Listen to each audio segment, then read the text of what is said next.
expiação e arrependimento. O arrependimento se dá no estado corporal ou no estado espiritual?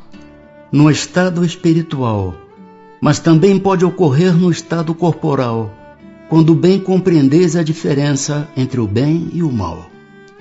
Qual a consequência do arrependimento no estado espiritual? Desejar o arrependido uma nova encarnação para se purificar. O espírito compreende as imperfeições que o privam de ser feliz, e por isso aspira a uma nova existência em que possa expiar suas faltas. Que consequência produz o arrependimento no estado corporal? Fazer que já na vida atual o espírito progrida, se tiver tempo de reparar suas faltas. Quando a consciência o acusa e lhe mostra uma imperfeição, o homem pode sempre melhorar-se. Não há homens que só têm o instinto do mal e são inacessíveis ao arrependimento? Já vos disse que todo espírito tem que progredir incessantemente. Aquele que nesta vida só tem o instinto do mal, terá noutra vida o do bem.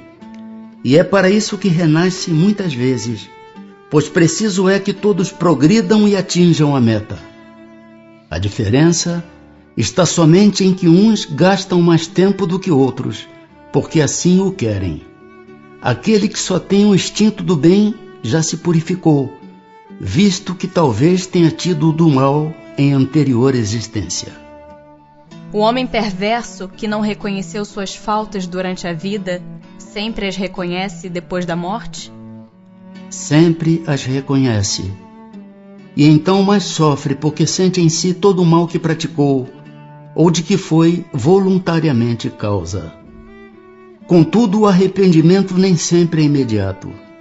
Há espíritos que se obstinam em permanecer no mau caminho, não obstante os sofrimentos por que passam. Porém, cedo ou tarde, reconhecerão errada a senda que tomaram e o arrependimento virá. Para esclarecê-los, trabalham os bons espíritos, e também vós podeis trabalhar. Haverá espíritos que, sem serem maus, se conservem indiferentes à sua sorte? Há espíritos que de coisa alguma útil se ocupam. Estão na expectativa, mas nesse caso sofrem proporcionalmente. Devendo em tudo haver progresso, neles o progresso se manifesta pela dor.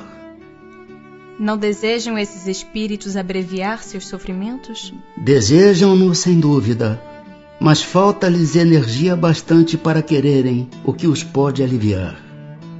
Quantos indivíduos se contam entre vós que preferem morrer de miséria a trabalhar? Pois que os espíritos veem o mal que lhes resulta de suas imperfeições, como se explica que haja os que agravam suas situações e prolongam o estado de inferioridade em que se encontram, fazendo o mal como espíritos, afastando do bom caminho os homens? Assim procedem os de tardio arrependimento. Pode também acontecer que depois de se haver arrependido, o espírito se deixe arrastar de novo para o caminho do mal por outros espíritos ainda mais atrasados. Vêem-se espíritos de notória inferioridade, acessíveis aos bons sentimentos e sensíveis às preces que por eles se fazem. Como se explica que outros espíritos, que devêramos supor mais esclarecidos, revelem um endurecimento e um cinismo dos quais coisa alguma consegue triunfar? A prece só tem efeito sobre o espírito que se arrepende. Com relação aos que, impelidos pelo orgulho, se revoltam contra Deus e persistem nos seus desvarios, chegando mesmo a exagerá-los, como o fazem alguns desgraçados espíritos, a prece nada pode e nada poderá, senão no dia em que um clarão de arrependimento se produza neles. A expiação se cumpre no estado corporal ou no estado espiritual? A expiação se cumpre durante a existência corporal mediante as provas a que o espírito se acha submetido, e na vida espiritual, pelos sofrimentos morais inerentes ao estado de inferioridade do espírito. Basta o arrependimento durante a vida para que as faltas do espírito se apaguem e ele ache graça diante de Deus? O arrependimento concorre para a melhoria do espírito, mas ele tem que expiar o seu passado. Se diante disto um criminoso dissesse que, cumprindo-lhe em todo caso expiar o seu passado, nenhuma necessidade tem de se arrepender, que é o que daí lhe resultaria? Tornar-se mais longa e mais penosa a sua expiação, desde que ele se torne obstinado no mal. Já desde esta vida, poderemos ir resgatando as nossas faltas? Sim, reparando-as. Mas não creais que possais resgatá-las mediante algumas privações pueris ou distribuindo em esmolas o que possuirdes depois que morrerdes, quando de nada mais precisais. Deus não dá valor a um arrependimento estéril, sempre fácil, e que custa apenas o esforço de bater no peito. A perda de um dedo mínimo, quando se esteja prestando um serviço, apaga mais faltas do que o suplício da carne suportado durante anos com um objetivo exclusivamente pessoal. Só por meio do bem se repara o mal, e a reparação nenhum mérito apresenta, se não atinge o homem nem no seu orgulho, nem nos seus interesses materiais. De que serve para sua justificação que restitua depois de morrer os bens mal adquiridos, quando se lhe tornaram inúteis e deles tirou todo o proveito? De que lhe serve privar-se de alguns gozos fúteis, de algumas superfluidades, se permanece integral o dano que causou a outrem? De que lhe serve, finalmente, humilhar-se diante de Deus, se perante os homens conserva o seu orgulho? Nenhum mérito haverá em assegurarmos para depois de nossa morte emprego útil aos bens que possuímos? Nenhum mérito não é o termo. Isso sempre é melhor do que nada. A desgraça, porém, é que aquele que só depois de morto dá é quase sempre mais egoísta do que generoso. Quer ter o fruto do bem sem o trabalho de praticá-lo. Duplo proveito tira aquele que em vida se priva de alguma coisa. O mérito do sacrifício e o prazer de ver felizes os que lhe devem a felicidade. Mas lá está o egoísmo a dizer-lhe: o que dás, tira aos teus gozos. E como o egoísmo fala mais alto do que o desinteresse e a caridade, o homem guarda o que possui, pretextando suas necessidades pessoais e as exigências da sua posição. Ah, lastimai aquele que desconhece o prazer de dar. Acha-se verdadeiramente privado de um dos mais puros e suaves gozos, submetendo-o à prova da riqueza, tão escorregadia e perigosa para o seu futuro. Houve Deus por bem conceder-lhe como compensação a ventura da generosidade de que já neste mundo pode gozar. Que deve fazer aquele que, em artigo de morte, reconhece suas faltas quando já não tem tempo de as reparar? Basta-lhe, nesse caso, arrepender-se? O arrependimento lhe apressa a reabilitação, mas não o absolve. Diante dele não se desdobra o futuro que jamais se lhe tranca. Duração das penas futuras. É arbitrária ou sujeita a uma lei qualquer a duração dos sofrimentos do culpado na vida futura?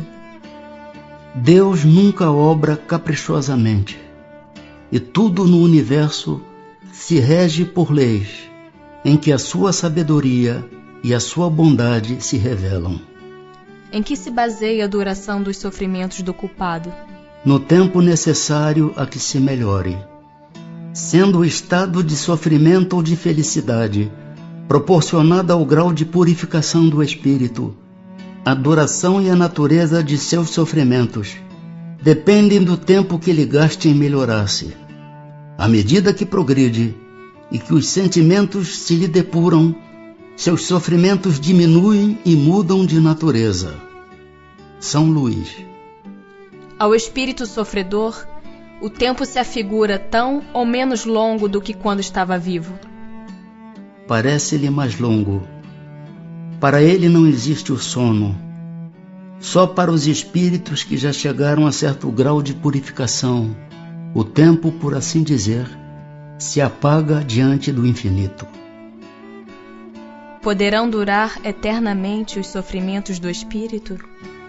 Poderiam, se ele pudesse ser eternamente mau, isto é, se jamais se arrependesse e melhorasse, sofreria eternamente.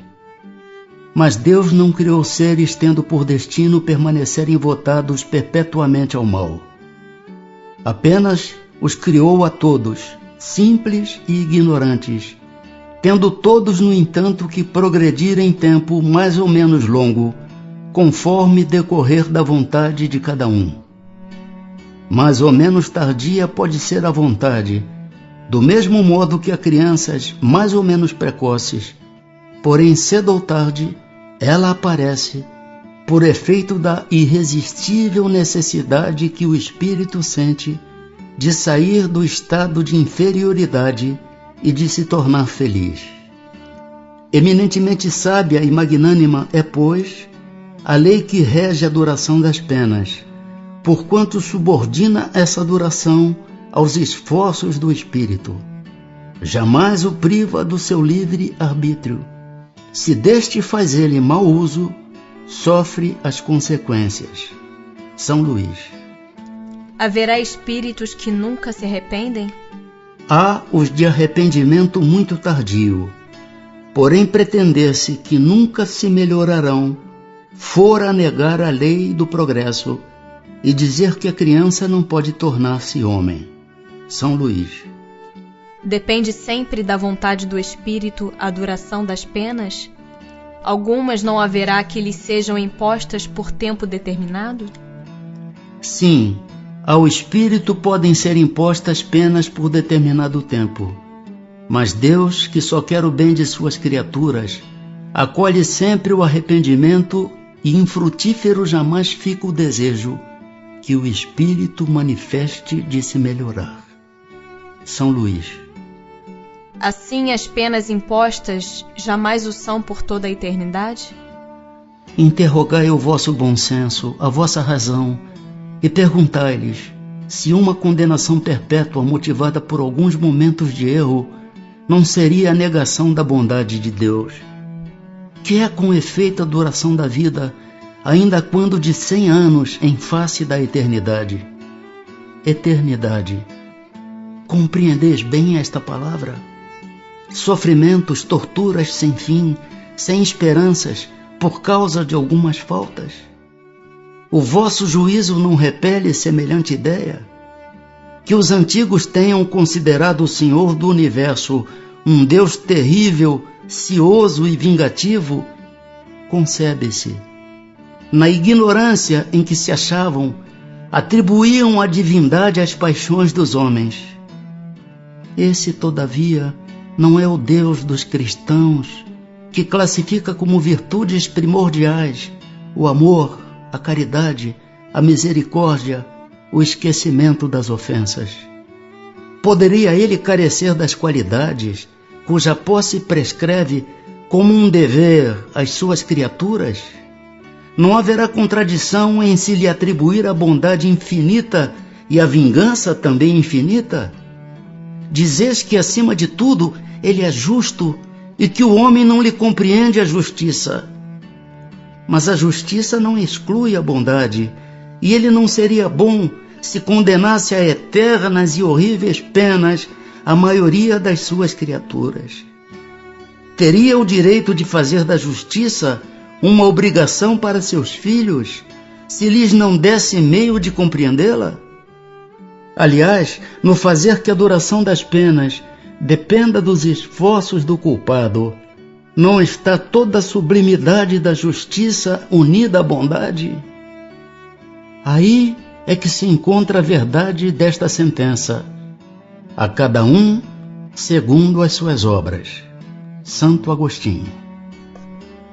Aplicai-vos por todos os meios ao vosso alcance em combater, em aniquilar a ideia da eternidade das penas, ideia blasfematória da justiça e da bondade de Deus, germe fecundo da incredulidade, do materialismo e da indiferença que invadiram as massas humanas desde que as inteligências começaram a desenvolver-se. O espírito, prestes a esclarecer-se, ou mesmo apenas desbastado, logo lhe aprendeu a monstruosa injustiça. Sua razão a repele, e então raro é que não englobe no mesmo repúdio a pena que o revolta e o Deus a quem a atribui. Daí os males sem conta que hão desabado sobre vós, e aos quais vimos trazer remédio.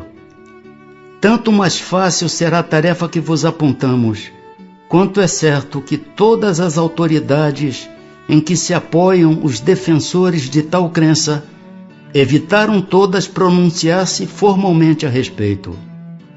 Nem os concílios, nem os pais da Igreja resolveram essa grave questão. Muito embora, segundo os evangelistas, e tomadas ao pé da letra as palavras emblemáticas do Cristo, ele tenha ameaçado os culpados com um fogo que se não extingue, com um fogo eterno, absolutamente nada se encontra nas suas palavras, capaz de provar que os haja condenado eternamente. Pobres ovelhas desgarradas, aprendei a ver aproximar-se de vós o bom pastor, que longe de vos banir para todo sempre de sua presença, vem pessoalmente ao vosso encontro para vos reconduzir ao aprisco. Filhos pródigos, deixai o vosso voluntário exílio, encaminhai vossos passos para a morada paterna. O Pai vos estende os braços e está sempre pronto a festejar o vosso regresso ao seio da família. Lamennais. Guerras de palavras. Ainda não basta o sangue que tendes feito correr. Será ainda preciso que se reacendam as fogueiras? Discutem sobre palavras, eternidade das penas, eternidade dos castigos.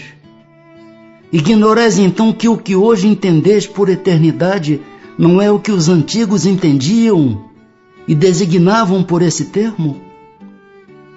Consulte o teólogo as fontes, e lá descobrirá, como todos vós, que o texto hebreu não atribuía esta significação ao vocábulo que os gregos, os latinos e os modernos traduziram por penas sem fim, irremissíveis.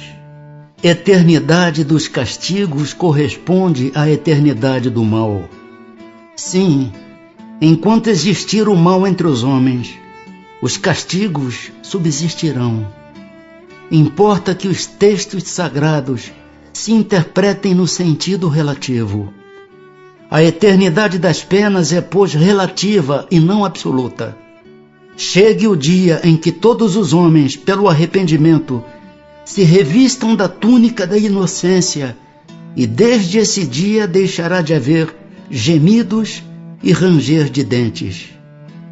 Limitada tendes, é certo, a vossa razão humana, porém, tal como a tendes, ela é uma dádiva de Deus, e com o auxílio dessa razão, nenhum homem de boa fé haverá que, de outra forma, compreenda a eternidade dos castigos. Pois que fora necessário admitir-se por eterno o mal. Somente Deus é eterno, e não poderia ter criado um mal eterno.